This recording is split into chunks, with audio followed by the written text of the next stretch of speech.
the Asian range is I want to see price significantly overextended, so significantly above the Asian range. And so this is my first kind of protocol.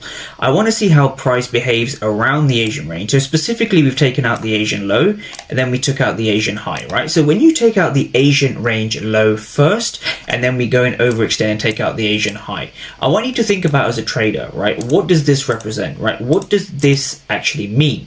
So the way I define this is I call this a two-phase manipulation. So this is what we call trapped sellers, right?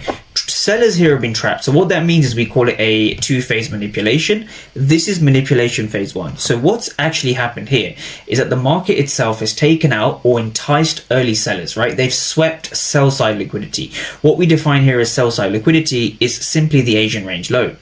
Now, once you have that, price has taken out the Asian range high.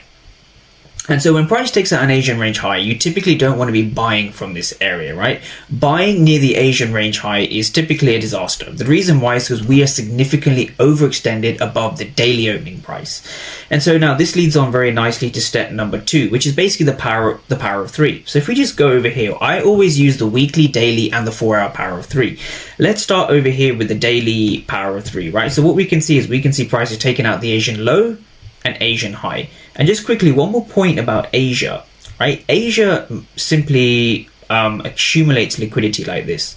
So if Asia accumulates liquidity, you want to ask yourself, what does this mean in London and New York, right? So we have a range like this. This is what we call the Asia range, or more specifically, the accumulation, right? We see an accumulation in price. And so when price sweeps the Asian low, and then price goes and sweeps the Asian high, like exactly what we have over here. You need to understand what's going on here, and more importantly, first, what's going on here.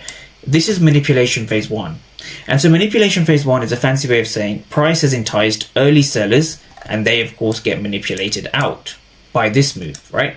This move over here.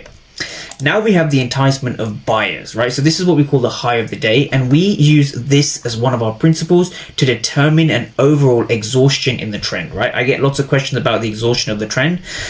So here is an answer to that, right? So we use the Asian range. Next up is the daily PO3, or simply the daily candle. And so the daily candle is important to us because the